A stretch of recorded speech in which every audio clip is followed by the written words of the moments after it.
Today on Zero to Awesome, we've got another mod for the Raptor. We're going to be cutting into it, we're going to be installing some Chinese parts. Should be a good time.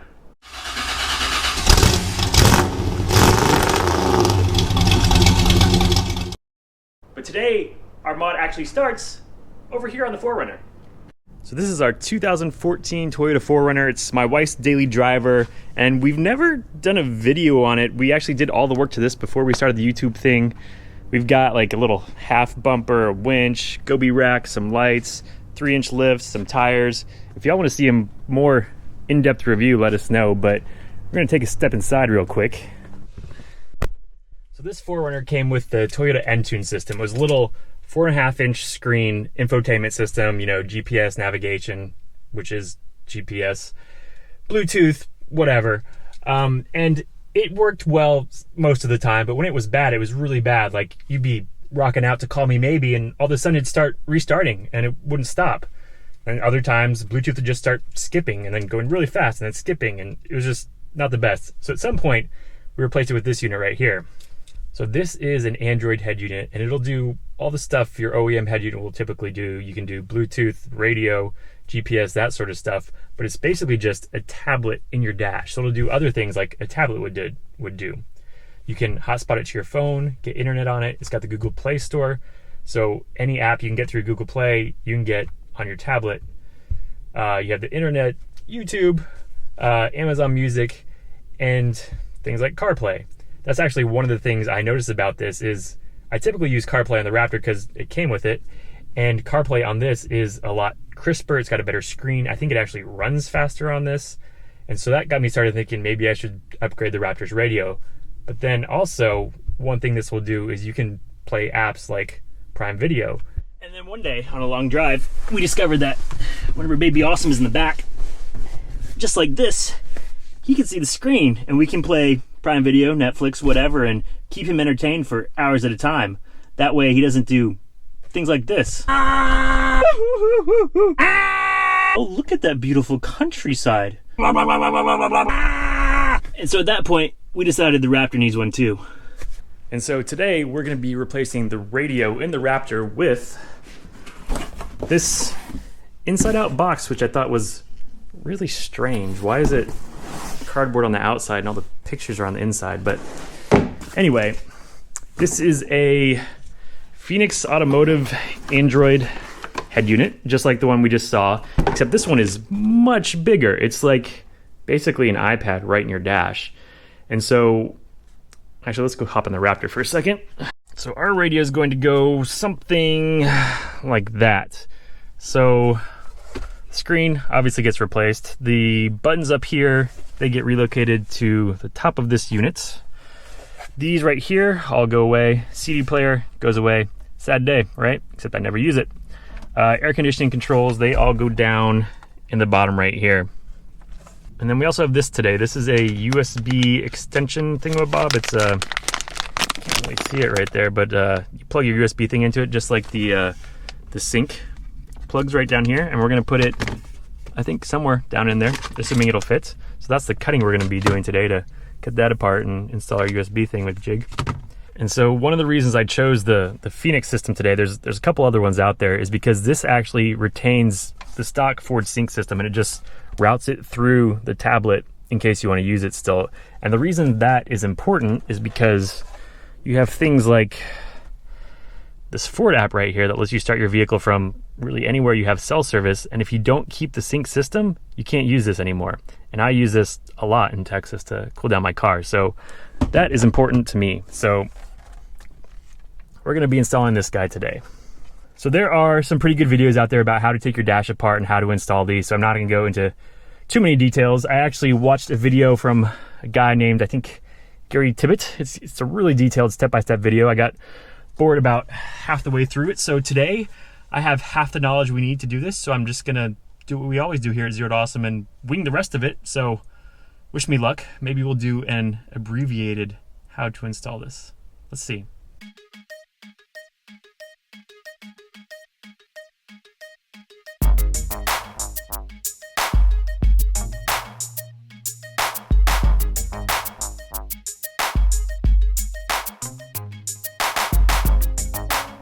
Okay, so we got our dash thingy out, got our screen out, and now we need to take these buttons up here, take them out of here, they'll get put in there towards the end, and then take all of our AC stuff, which actually, there's some control boards back under here. So take all this apart, move it over here, and then we just start kind of plugging everything together.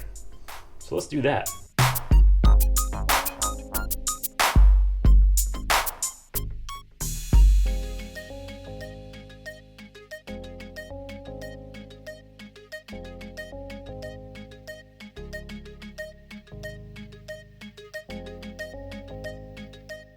All right, so everything is transferred over now.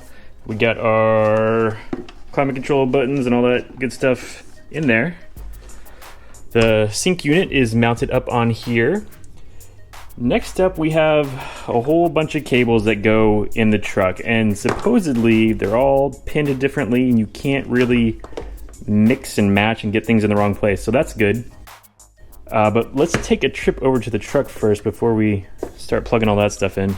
So a couple things here. It turns out the CD player actually has some brains in it, so that goes back in. You do have to take it out anyways to get to the things back here, the plugs. So not a ton of effort lost there. And then I took apart everything down here to try and get this little tray out so I could work on it on the workbench, but nope, there goes that. It is not coming out without, I don't think, taking the whole center console out. But I do have enough access here to get to it. I can reach behind it. I can feel that there's nothing back there. So we want to put this USB port, I think, right above those. So in order to get a hole there, I think we're going to use the old tried and true method of blowtorch. So what we're going to do is take our blowtorch, we're going to take our utility knife and heat our blade up really hot, and then just go ahead and cut our hole. It should go right through the plastic, and we should be able to be pretty precise and get a hole just the size that we need. So wish me luck.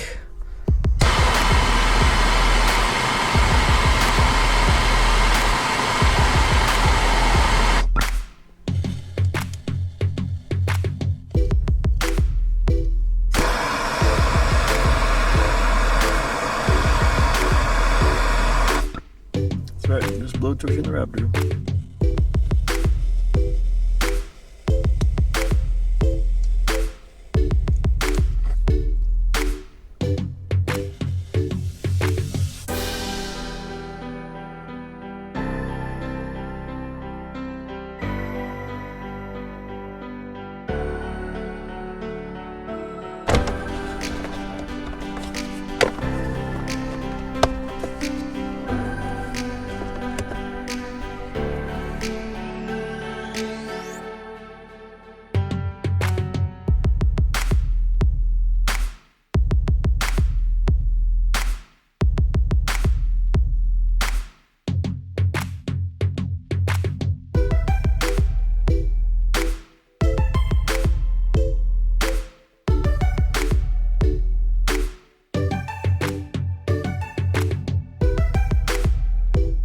So, funny development, got this in, things appear to be working, and this guy suddenly appeared in the back seat.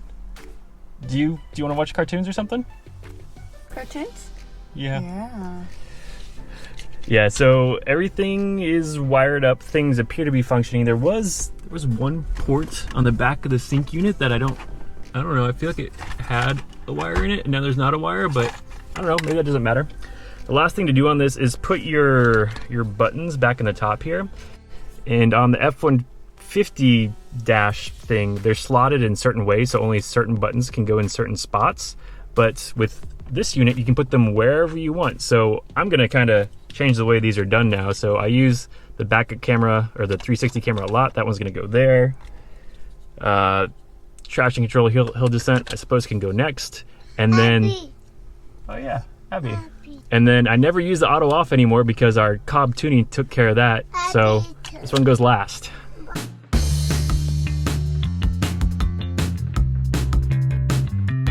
I had to take it back apart again for a second. There are 2 USB ports on the back of this thing, and CarPlay only works through one of them. So we got CarPlay working now. Need to go find out where you get apps and stuff, and then wanna watch some cartoons? Yeah. So we're gonna play with this thing for a few days and we'll report back and tell you how I like it, or not. We'll see. Good news, I've been driving around in the Raptor with the radio for about a day now, which makes me completely qualified to give you a very thorough and in-depth review of the radio. So no, this is gonna be more first impressions, what it's like to go from the Sync system to the Phoenix system. So let's take a look. So first off, this thing is huge. I mean, the Sync system was like, what, 4.5 inch? No, maybe, I don't know. It was a small screen, but this thing is big. I think the 2021 F-150s are gonna have a screen about this size, just like the Rams have now, but it's a nice big screen. Also right off, this thing is fast. So you turn the car on, and the thing boots right up. Switching, you could say, with USAA Auto. On the radio we have in the 4Runner, that thing, it's pretty slow. You turn the car on and it takes, I don't know, a good 10 to 20 seconds for it to boot up. So you go into reverse and your backup camera doesn't work right away. You gotta wait a few seconds. But with the Raptor here, turn it on, car starts up, put it into reverse, good to go. Which actually brings me to another feature or non-feature of this radio. So you get your extra little radar thing down here. Whenever you're reversing into stuff, you get little indicators down here in addition to the ones up here. But look how long this truck is. I mean, the Raptor's a pretty big truck, but this is like 1.5 Raptors here. So the screen's kind of, it's elongated, it's a little bit distorted. Maybe there's a fix for that, maybe there's not, I don't know. So this is the console screen. It brings back in your Sync system, which likes to tell you things like that. You also get a little Raptor down here, which you can change this picture if you want. The RPM and the speedometer, those actually work when you're driving. You also have your AC controls down here right above your AC controls. And then you can up here have your AC controls. So I mean, you got 1, 2, 3 ways to change your heating and cooling system. So that's cool, right? I already did a little bit of customizing it on this. There's a lot you can do. I just did kind of the basics. So navigation here, we have Google Maps. And so you can hotspot this to your phone. You can, right now I think we're connected to my house's Wi-Fi, but it's pretty good. It's pretty quick. I think it is faster than the unit we have in the 4Runner. It's strangely though, they have the same amount of RAM. I think it's, 4 gigs of RAM in this unit, and they both have 64 gigs of storage memory, but this one just seems faster. I don't know whether it's the software or what, but the Phoenix unit seems faster than, what's in the other one? The 4Runner is a Rhino radio unit. So then here you got your radio that takes you back to the Sync system. That's where your radio comes in through. And I just have the volume off right now. Then for music, I programmed it to go to Amazon Music. So we got that there. Console, we just went through that. That takes you back to Sync. Bluetooth, you can do Bluetooth. Video, I hooked up to Prime Video, which, don't watch the video when you're driving, but if your baby wants to watch Baby Einstein classics, you can totally do that. And then Car Auto here, that is your phone. That is CarPlay. That is Android, whatever it's called. So this actually hooks up pretty quick. The one in the 4Runner is kind of iffy. Sometimes it connects, sometimes it doesn't. You have to unplug it, plug it back in. But this one's been connecting every time for me. But CarPlay also brings me to, I don't know, maybe a criticism of the system. So it's just kind of stretched out, just like the review camera. On the 4Runner, I think the screen's a lot better resolution. It's pretty tight, it's clear, things look well laid out, but this just looks kind of stretched out. It doesn't feel like it's really any better than the Sync system. That's another thing. The screen on this is, I don't know, maybe it's the same as the Sync, or maybe just because everything's stretched, I don't feel like it's like a better resolution than what the Sync system was, even though it might be.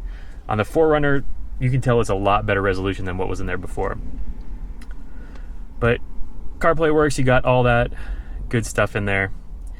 And then one of the things that was kind of bugging me at first, on the 4Runner, whenever you hit apps, it goes to this big screen of all your apps, and it's pretty clear what you're talking about. But on this one, I had no idea how to get to your apps. Turns out, swipe, there you go, there's an apps button right there. So I went to the Play Store, installed a couple things here.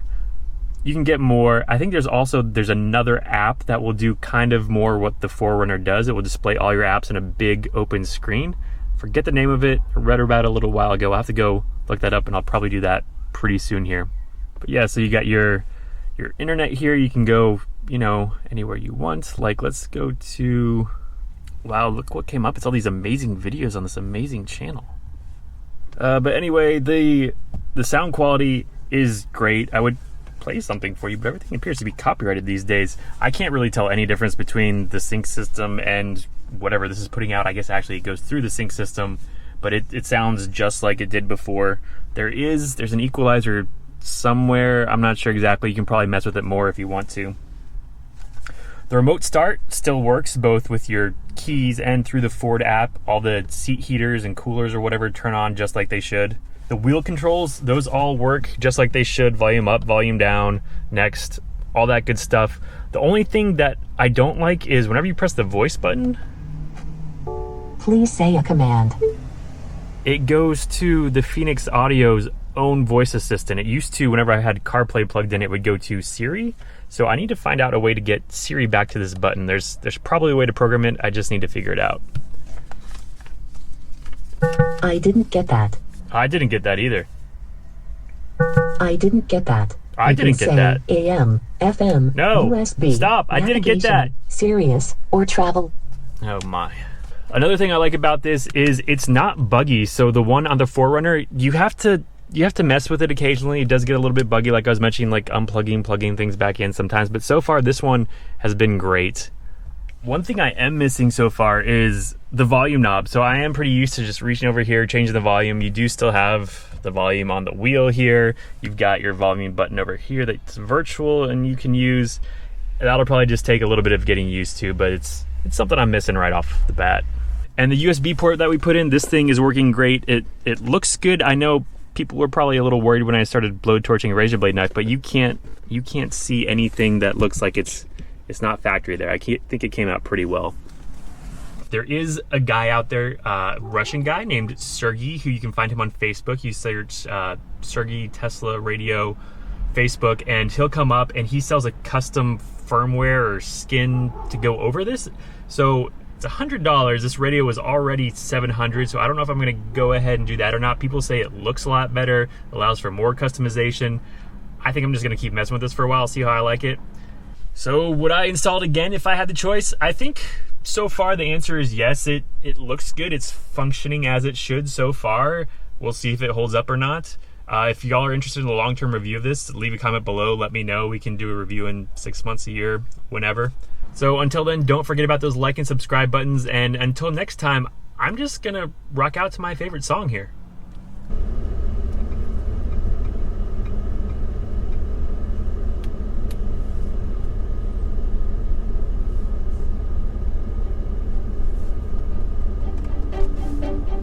I threw a wish in the well. Don't ask me, I'll never. I just picked up a screw to put it over here, and I lost it down this hole, which has nothing to do with the screw at all. This stuff only happens to me, and it's going to take me like 45 minutes to fish it out with this magnet. I don't know how this happens.